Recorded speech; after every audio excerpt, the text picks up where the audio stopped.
ராஜகுமார் அவர்களை சுற்றுலாவுக்கு அழைக்கிறேன்.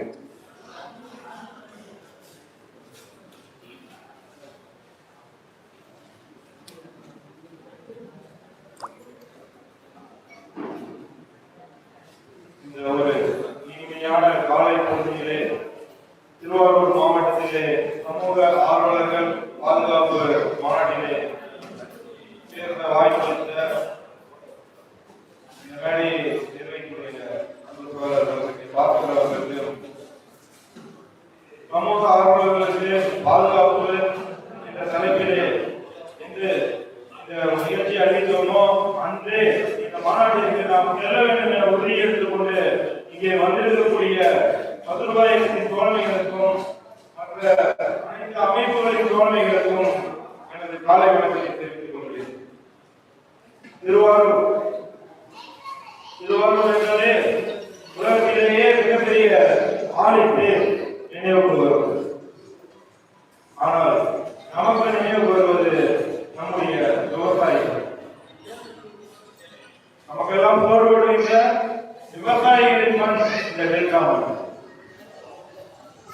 அதற்கு அடுத்தபடியாக குறிப்பிட்டு சொல்ல வேண்டும் என்றால் இந்த மாநாடு இங்கே நடப்பதிலே இன்னொரு சிறப்பு இருக்கிறது. அந்த சிறப்பு என்னவென்றால் தன் மகனையே தேர்தலில் இட்டுக் கொண்ட மனநீதி சோழனை மன்னித்து நீதிக்காக ஒரு 10 நீதி கேட்டு வந்ததற்காக தன் மகனை தேர்தலில் இட்ட மனநீதி சோழனை இங்கே இந்த மாநாடு நடக்கிறது என்றால் அது மிக சரியான இடத்திலே இந்த மாநாடு நடந்து கொண்டிருக்கிறது. ஏனென்றால் ஒரு 10 நீதி வழங்கிய மனநீதி சோழனின் மண்ணில் இன்று என்ன நடந்து கொண்டிருக்கிறது? சாதாரணமாக ஒரு சின்ன ஊழல் என்று வாட்ஸ்அப்பிலே போட்டால் அடி உரை. இது இன்றைக்கு தமிழகம் முழுக்க பார்க்கப்படுகிறது, நாம காண முடிகிறது. உதாரணமாக தூத்துக்குடி மாவட்டம் விளாத்திக்குளம் யூனியன் மதுவாசலபுரம் ஊராட்சி. அந்த ஊராட்சியில 15வது நிதிக்குழு மானியம் 2024-25 இப்ப வந்த நிதியில சீனிவாசன் வீட்டு முதல் பிள்ளையார் கோவில் வரை கல் அமைச்சல் அப்படின்னு ஒரு வேலை செய்யறாங்க. நீங்க கூட போய் பேசுறது நம்மளுடைய அந்த பஞ்சாயத்துடைய அந்த ஆப் இருக்குங்களா, நீங்க கூட போய் பார்க்க முடியும். போய் பார்த்தீங்க அப்படின்னா போட்டிருப்பாங்க ஒரு போட்டோ அதுல இருக்கு. சொன்னீங்க இதே மாதிரி பெயிண்ட்ல எழுதி போட்ட மாதிரி ஒரு படம் புகைப்படம் அங்கே பதிவேற்றம் செய்யப்பட்டிருக்கு. என்ன இருக்குன்னா அதுல சீனிவாசன் வீட்டு முதல் பிள்ளையார் கோவில் வரை கல் அமைத்தல் 1,54,220 ரூபாய். கான்ட்ராக்டர் பேரு சுந்தரராஜன், அவருக்கு 82,000 ரூபாய் பணம் கொடுத்திருக்கிறாங்க. அதை ஒப்புதல் அளிக்கக்கூடியவங்க மல்லிகாவின் சொல்லி ஊராட்சியினுடைய செயலாளர். ஆமாங்க இங்க கல்லு பதிச்சாச்சு, வேலை முடிஞ்சிருச்சு அப்படின்னு சொல்லி அந்த இணையத்துல போய் ஓடிபி போட்டு அப்ரூவல் கொடுப்பாங்க இல்லையா, மல்லிகான ஊராட்சி செயலாளர் கொடுத்திருக்கிறாங்க. அதை இப்போ பஞ்சாயத்து தலைவர்களான ஸ்பெஷல் ஆபீசரா இருக்கக்கூடிய திரு தங்கவேல் அவர்கள், ஆமாங்க வேலை முடிஞ்சிருச்சு, நான் பார்த்தேன் பணத்தை நீங்க விடுவிக்கலாம் அப்படின்னு சொல்லியிருக்கிறாங்க. ஆனா இந்த போட்டோல பாருங்க, இதுதான் அந்த தெரு. இதுல எங்க கல்லு இதான் அந்த சீனிவாசன் வீட்டு முதல் இருக்கக்கூடிய அந்த தெரு. இதுல கல்லு எங்கேயும் பாதிக்கப்படல.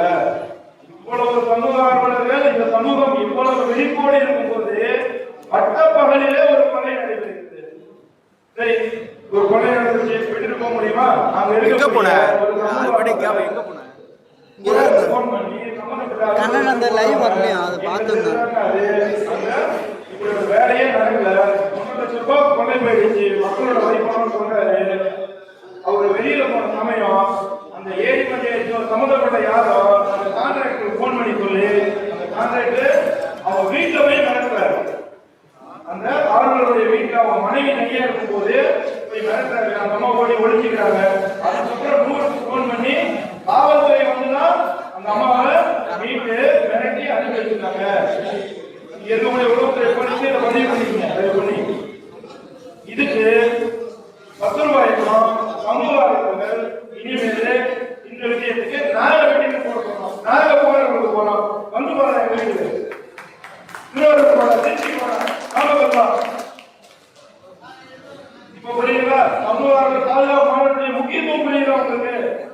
அந்த ஊர்ல அந்த தெருவில் இருக்கக்கூடிய எங்க அண்ணன் வெடித்து கூட போகிறோம், நீ ரவுடி அனுப்பி மிரட்ட, நாங்க போடுறோம், எங்க அண்ணனு போகிறோம், நாங்க போடுறோம், வா எங்க வீடு வா வந்து பாரு. இந்த சூழல் கடந்த பல ஆண்டுகளாக இருந்து வருகிறது என்று பத்துருவாயக்கமும் நம்முடைய தோழமை அமைப்புகளும் சமூக ஆர்வலர்கள் பாதுகாப்பு என்ற பெயரில் என்று நாம் கூட ஆரம்பித்தோமோ அன்றிலிருந்து செயல்பாடுகள் குறைய ஆரம்பித்திருக்கிறது. ஆனால் அது முற்றிலும் ஜீரோ ஆக்கப்படும் வரை நம்முடைய இந்த சமூக பாதுகாப்பு பணி தொடர்ந்து நடைபெற வேண்டும். இன்னைக்கு மேடையில் இருக்கிறவர்களெல்லாம் எங்களுக்கு அந்த வாய்ப்புகள் இருக்குங்க. எங்களை விட அதிக பணி செய்யக்கூடியவர்கள், எங்களை விட திறமை மிக்கவர்கள் இங்கே கீழே அமர்ந்திருக்கிறீர்கள். இந்த நிகழ்ச்சிக்கு வர முடியாமல் இருக்கிறீர்கள். நீங்கள்லாம் எதிர்காலத்தில் சமூக பாதுகாப்பில் பொறுப்பெடுத்துக் கொண்டு செயல்பட வேண்டும் என்பதையும் இந்த நேரத்தில் நான் வலியுறுத்திக் கொள்கிறேன்.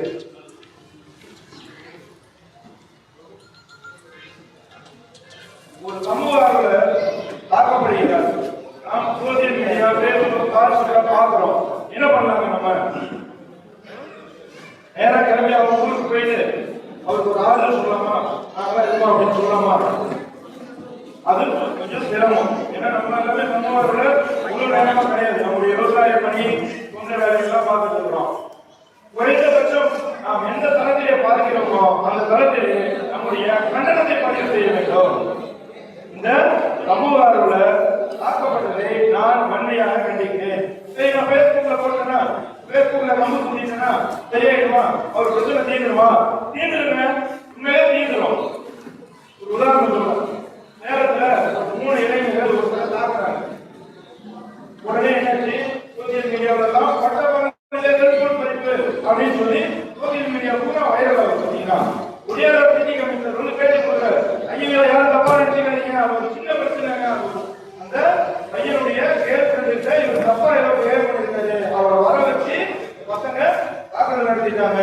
அது கொள்ளை இல்லை அப்படின்னு பிடி கமிஷனர் ஒடியாந்து அவங்க ஒரு மாவட்டத்துக்கு ஒரு பேஸ்புக் பேஜ் வச்சிருக்காங்க.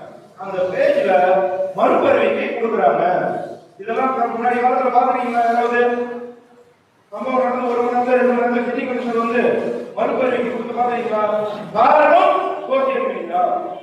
சோசியல் மீடியாவை நாம நல்ல விதமா பயன்படுத்த கத்துக்கணும்.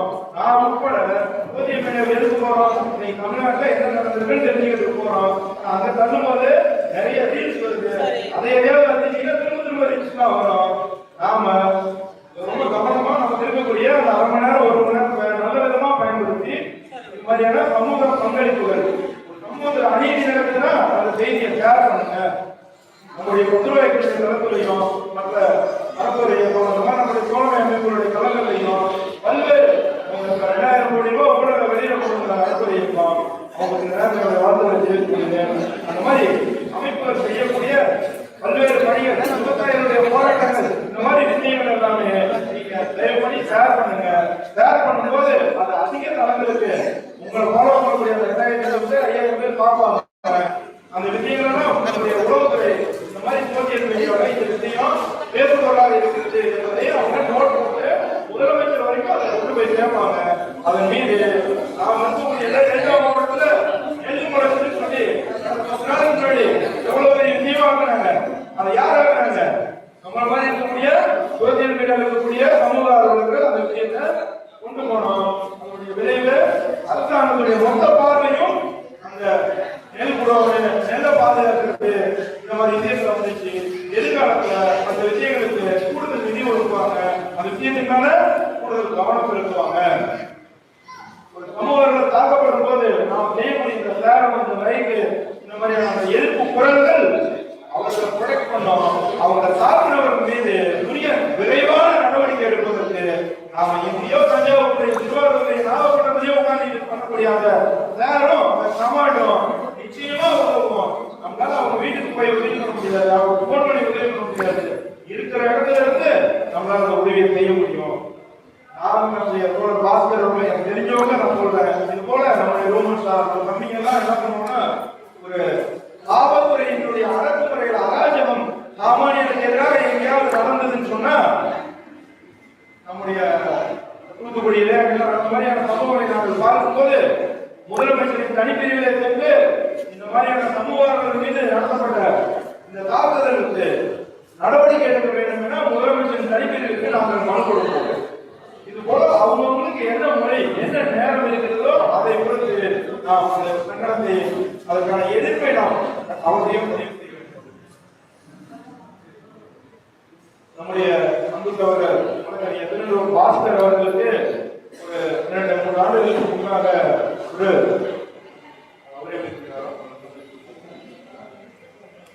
எனக்கு முன்னாலே இங்கே பேசிக் கொண்டிருந்த நம்முடைய உயர்நீதிமன்ற வழக்கறிஞர் எம்எல் ரவி அவர்கள் ஒரு விஷயத்தை சொல்ல மறந்துவிட்டார். நிறைய ஒரு சப்ஜெக்ட் கொடுப்பாரு, எவ்வளவு பேருக்கு தெரியல. உங்களுக்கு புரியுற மாதிரி எம்எல் ரவி அவர்கள் அப்படின்னா என்ன எனக்கு எது நினைவு கொள்வதை நான் சொல்றேன். கரூரிலே முதலைப்பட்டி என்ற கிராமத்திலே தந்தை மகன் வெட்டி கொல்லப்பட்டார்கள். எதற்காக வெட்டி கொல்லப்பட்டார்கள்? ஒருவேளை இன்னைக்கு இருந்ததுன்னா ஏதாவது கள்ள தொடர்பு முடிச்சிருப்பாங்களோ எனக்கு தெரியல. அன்னைக்கு இருந்த நல்ல மனுஷங்க உண்மையை வெளில கொண்டு வந்தாங்க. என்ன கொண்டு வந்தாங்க? 7 குணங்களை மீட்பதற்காக போராடிய தந்தை மகன் இந்த குடும்பத்திலே ஒரே சமயத்தில் வெட்டி கொல்லப்படுகிறார்கள். அந்த வழக்கு மாவட்ட நீதிமன்றத்திற்கு வருகிறது. அங்கே அரசாங்கத்திற்கு வழக்கறிஞர் அதை வாதாட வேண்டும். ஆனால் அவருடைய வாதங்களிலே திருப்தி இல்லை. அதை தொடர்ந்து கண்காணித்துக் கொண்டிருந்தார்கள். நம்முடைய எம்எல் ரவி அவர்களும் சகோதரர் அவர்களுடைய மூத்த வழக்கறிஞர் சிவஞானம் அவர்களும் தொடர்ந்து கண்காணித்துக் கொண்டிருந்தார்கள். ஒரு கட்டத்திலே இவர்கள் தரப்பிலிருந்து 3ஆம் தரப்பினராக இந்த வழக்கிலே எங்களையும் கேட்டுக் கொள்ள வேண்டும். சமூகமாக இந்த வழக்கில் நடந்தவற்றை நாங்களும் நீதிமன்றத்துக்கு தெரிய கடமைப்படுவோம் என்று ஒவ்வொரு வாய்தாவிற்கும் சென்னையிலிருந்து ரயிலிலே வந்து நாங்கெல்லாம் கரூரில் இருந்தால் கூட எங்களெல்லாம் கொலை பண்ண மாட்டாங்க. ரயில்வே ஸ்டேஷன்ல வந்து குளிச்சு கிளம்பி அங்கேயே தூங்கி எதிர்த்து குளிச்சு கிளம்பி அந்த வழக்கை தொடர்ந்து கண்காணித்ததுடைய விளைவாக அந்த வழக்கிலே நம்முடைய எம்எல் ரவி அவர்கள் தரப்பிலே என்ன விஷயங்கள் சொல்லப்பட்டதோ அந்த விஷயங்கள் தான் தீர்ப்பிலே குறிப்பிடப்பட்டு அந்த குற்றவாளிகளுக்கு அவங்க யாரும் தெரியாது, கர்ப்பாசம் தெரியாது. அவன் எங்கேயோ இருக்கக்கூடிய ஒரு சகோதரன் நீர்நிலையை பாதுகாக்க போராடிய ஒரு சமூகங்கள் பாதிக்கப்பட்டார். கிட்டத்தட்ட ஒரு 15 வயதுக்கு மேலே இருக்கும். குறைந்தபட்சம் 2 வருடம் தொடர்ந்து அந்த வழக்கை கண்காணித்து தண்டனை பெற்றுக் கொண்டிருக்கிறார். அதுபோல சமூகங்கள் பாதிப்பு என்றால் யார் வருவார் என்ற கேள்விக்கு நாம் வருவேன் என்று பதிலளித்தார். இன்னைக்கு கரூர் ஜெகநாதன் கல்குவாரிக்காக போராடிய கரூர் ஜெகநாதன் வழக்கை நாம் தொடர்ந்து கண்காணித்துக் கொண்டிருக்கிறோம். சாட்சிகள் விசாரணை நடைபெற்றுக் கொண்டிருக்கிறது. இடையே ஓராண்டு காலமாக வழக்கிலே தேக்கம் இருந்தது. திரும்ப எஸ்பி அவர்களையும் டிஜிபி அவர்களுக்கும் கடிதம் மூலமாகவும் தொலைபேசி மூலம் திரும்ப பேசி அந்த வழக்கை இன்று ரயிலுக்கு கொண்டு வந்திருக்கிறோம். சமூகர்கள் மீது தாக்கப்பட்டால் ஏதாவது வக்கீலுக்கு கொடுத்து காசை கொடுத்து ஜெயிச்சமா வெளியில வந்து என்ன யாருக்காவது இருந்ததுன்னா அது ரவுடிகள் பசங்களுக்கு சொல்லிக்கிறேன் விடமாட்டாங்க. எங்க சமூகர்கள் தெருவுக்கு வர தயாராக இருக்கிறார்கள். எங்களை போன்ற வழக்கறிஞர்கள் தொடர்ந்து கண்காணித்து நடத்த தயாராக இருக்கிறோம் என்பதை நேரத்தில் திங்கட்கிழமை வந்து நம்முடைய சகோதரர் ஜெகநாதன் அவருடைய வழக்கு வாய்தா வருகிறது. தொடர்ந்து கண்காணித்துக் கொண்டிருக்கிறோம். ஆட்சிகள் இதுவரைக்கும் அவங்க ஒரு நம்முடைய சகோதரனுக்கு என்ன நடந்தால் என்ன உண்மையை சொல்வார்களோ திரட்சியாக மாறாமல் உறுதியாக நின்று கொண்டிருக்கிறார்கள். இது போல சமூகங்களுக்கு ஒரு பிரச்சனை என்றால் ஒவ்வொரு சாட்சியும் நீங்கள் கொடுக்கிற பணத்திற்கு விளைவுகளை நினைத்து விடாதீர்கள். அவர்கள் எங்களை போல சமூகங்களை பார்த்து அந்த சாட்சிகள் இன்று தைரியமாக இருக்கிறார்கள். அந்த சாட்சிகளுக்கு பாதுகாப்பாக நாங்கள் இருக்கிறோம் என்ற தைரியத்தில் அவர்கள் இருக்கிறார்கள் என்பதை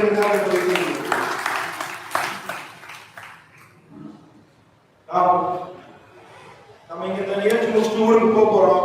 போய் நாம என்ன பண்ணணும்? ஏற்கனவே நிகழ்ச்சிக்கு வந்தவங்க இருக்கீங்க. இங்க நடந்த செய்திகளை உங்க பகுதியில் இருக்கக்கூடிய சமூகங்களுக்கு கொண்டு போய் சேருங்க.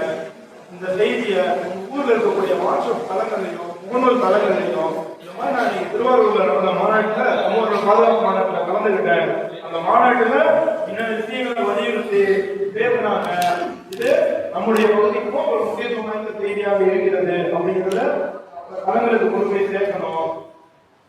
நீங்க ஒரு வாட்ஸ்அப் குழு உருவாக்கி இங்க இருக்கக்கூடிய சமூகங்கள் பாதுகாப்பில் இருக்கக்கூடிய கிட்டத்தட்ட ஒரு 300க்கும் மேற்பட்ட அமைப்புகள் நம்முடன் பயணித்து வருகிறார்கள்.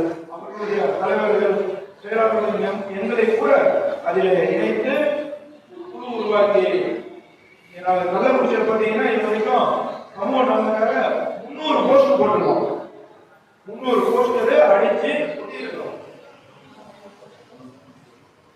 அப்ப அங்க பாத்தீங்கன்னா நம்ம எருமைக்கு மனு கொடுக்கும் போராட்டம் நடத்துறாங்க. என்ன அர்த்தம்? அதிகாரிக்கு மனு கொடுக்கலாம், ரோசம் இல்ல, மானம் இல்ல, வெட்டம் இல்ல, எருமைக்கு கொடுக்குறையா அப்படின்னு கள்ளக்குறிச்சியில மனு கொடுத்தாங்க. நாங்களாம் எடுத்து எங்க ஊர்ல தயார் பண்ணோம். உடனே எங்க ஊர்ல இருக்க என்ன பண்ணாங்க, எதா இருந்தாலும் எங்கேயோ ஒரு போஸ்ட், எங்கேயோ இருக்க எருமை, அந்த எருமை கர்ப்பாசம் கூட எனக்கு தெரியாது. ஆனா அந்த எருமை எங்க ஊர்ல வேலை செய்யுது. ஒரு ஊர்ல எருமை மட்டும் கிடைக்குமா? அங்க இருக்கிறது நீங்க வரதுக்கு எவ்வளவு நேரம் ஆகும்? உடனே டிரான்ஸ்பர் எல்லா ஊராட்சியில இருந்து டிரான்ஸ்பர் போனா உடனே மந்திரியை பிடிச்சான், எல்லாத்தையும் பிடிச்சு இந்த இடத்துல ஒரு அனுப்பக்கூடாதுன்னா நம்மால் பார்த்தாரு. பன்றிக்கு மனு கொடுக்க போராட்டம். எருமை வேலை செய்யா எல்லாம் பண்ணியை பிடிச்சி வர பன்றிக்கு மனு கொடுக்க போராட்டம்.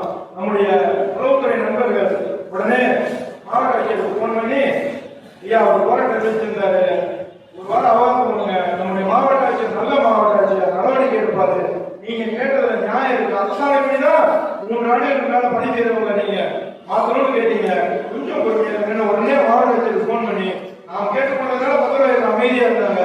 ஆனா அதிகாரி கையில தவறு இருக்கு என்பதை உளவுத்துறை தெரிவித்த உடனே மாவட்ட ஆட்சியர் கூப்பிட்டு லெப்ட் ரைட் வாங்குறாரு. உடனே வீடியோ கையில் வர்றாரு, ஏங்க அந்த பண்ணியை கொஞ்சம் நிறுத்தி வைங்க, அங்கே கேட்குமா பண்ணியை கொஞ்சம் நிறுத்தி வைங்க.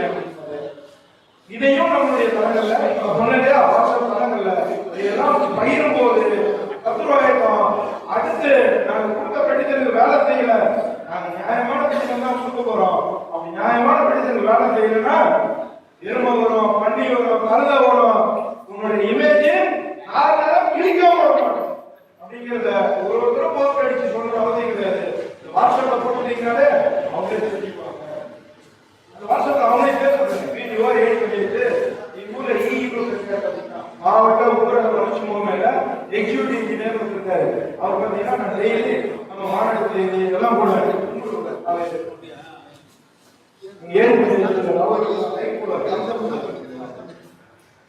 அந்த மாதிரி அதிகாரிகள் நம்மளுடைய நிகழ்ச்சி எல்லாமே அனுப்பிச்சிட்டீங்கன்னா நம்மளுடைய சமூக ஆர்வலர்கள் ஆக்டிவா இருக்காங்க, திறமையோட இருக்கிறாங்க. நாம் அவருடைய கோரிக்கையை நியாயமான கோரிக்கையை நிறைவேற்றல அப்படின்னா அவர்கள் அடுத்தபடியாக போராட்டங்களை அறிவிப்பார்கள், நிச்சயம் செய்வார்கள். அதுக்கு நாம் இடம் கொடுக்கக்கூடாது என்ற எண்ணம் அவர்களுக்கு இருக்கும். பொது அதிகாரியை பொறுத்தவரைக்கும் எப்படி தெரியுங்களா, மனு கொடுத்தா உடனே செஞ்சுட்டா நாளைக்கு முதல்ல ஒரு மனு கொடுக்கணும், கை தெரியல உடனே செஞ்சுட்டா அடுத்து தண்ணி பிரச்சனை கொண்டு வருவான், அதை செஞ்சுட்டா ஓடு பிரச்சனை கொண்டு வருவான். அவன் என்ன பண்ணான், முதல்ல லைட்டே ஆஃப் பண்ணணும். லைட்டுக்கு மனு கொடுக்கும் போது பெட்டிஷன்லாம் வேலை செய்யாதுங்கிற நம்பிக்கையை நமக்கு அவநம்பிக்கையை ஏற்படுத்த முயற்சி செய்வார்கள். நாம அவநம்பிக்கை படக்கூடாது. லைட்டுக்கு மனு கொடுத்தோமா அடுத்து என்ன பண்ணணும், அதை விட பெருசா எடுக்கும், அதனால அதை விட பெருசா எடுக்கலாம். அப்ப யோசிப்பாரு, ஒழுங்கா லைட்டுக்கு மனு கொடுத்தாரு, லைட்டை போட்டோம்னா உள்ள வேலையை பார்த்து போயிருப்பாரு. ஊர்ல யூனியன்ல இருக்கிற எல்லா லைட்டையும் எடுக்கிறாங்க. அவர் தெருவில் லைட் இல்லைன்னு சொன்னப்பவே ஆள் அனுப்பி போட்டுக்கணும்னா ஊர்ல இருக்கிற எல்லா லைட்டு லைட் வாங்க என்னென்ன ஊழல் நடந்துச்சு எல்லாமே எடுக்கும்போது யோசிப்பாங்க. அதுக்கப்புறம் நீங்க ஒரு ஆண்டு அதிகாரி இருக்கிற வரைக்கும் வாட்ஸ்அப்ல லைட் இல்லைன்னு சொன்னீங்கன்னாலே லைட்டு சுத்தி போடுற மாதிரி மக்கள் எரியும். ஊராட்சியில் பெரிய பிரச்சனை எல்லாம் நம்ம எடுத்துக்கொள்ள ஊராட்சி அடிப்படை தேவை லைட் இல்லை, தெரு சரியில்லை, தண்ணி வரல, அடிப்படை வேற எதுவுமே ஏதாவது சார்பாய் கிராமங்கள்ல தண்ணி தேங்கி இவ்வளவுதாங்க. இதுதான் நம்ம தலைவர் 90 வந்து வருஷம் ஒன்று செஞ்சுட்டா கூட நீங்க எல்லா கிராமத்திலும் இந்த திட்டத்தை செஞ்சு முடிச்சிருக்கோம். இதற்காக தான் நம்ம மாதிரி சாமானியர் போராடி கொண்டிருக்கிறோம். எனவே இங்கேயோ நடக்கிற ஒவ்வொரு போராட்டத்தையும் ஒவ்வொரு மாவட்டத்திற்குரிய நிகழ்வுகளையும் நம்முடைய பகுதியில் இருக்கக்கூடிய வாட்ஸ்அப் தளங்களில் நீங்கள் பகிரும் போது நம்முடைய ஊர்ல அதே சப்ஜெக்ட் தொடர்பான விஷயங்கள் அரசு கவனம் கொடுக்கும். அந்த நேரத்தில் நிதி கூட அடுத்து வரக்கூடிய நிதியாளிலே அதை செய்து கொடுக்க முன்னுரிமை பட்டியலில் வைத்திருப்பார்கள் என்பதை கூறி வாய்ப்பளித்த அனைவருக்கும் நன்றி பாராட்டுகிறேன்.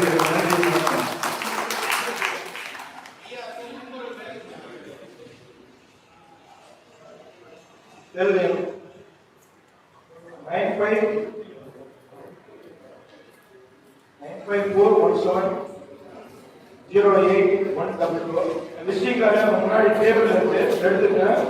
வாட்ஸ்அப்ல மெசேஜ் போடுங்க. சதீஷ்குமார் சூப்பர்வைசரே மாற்ற சொல்லுங்க. பொதுவாக சொல்ல எந்த ஒரு பெட்டிஷன் நீங்க தயார் பண்ணி அனுப்பிச்சாலும் ஒரு காப்பி நம்முடைய தொடர்புகளுக்கு தெரியப்படுத்துங்க. என்ன காரணம், பொதுவாக பேர்ல சில பேர் தவறான நடவடிக்கையில் ஈடுபடுறாங்க. என்னைக்காவது உங்களுக்கு பிரச்சனை அப்படின்னா நாங்க எங்க வாட்ஸ்அப் ஓப்பன் பண்ணி பார்ப்போம். தொடர்ந்து நீங்க எங்களுக்கு தேதியில பயன்படுத்திட்டீங்கன்னா உங்க மேல எங்களுக்கு ஒரு நல்லவர் வல்லவர் நியாயமா இருக்கிற எண்ணம் ஏற்படும். விரைவான நடவடிக்கைக்கு அது உதவியா இருக்கும். அப்படி நீங்க அனுப்பாம ரகசியமா ஏதோ ஒரு விஷயம் பண்ணீங்கன்னா ஒரு சின்ன சந்தேகம் வர வாய்ப்பு இருக்கிறது. அதனால நம்முடைய 81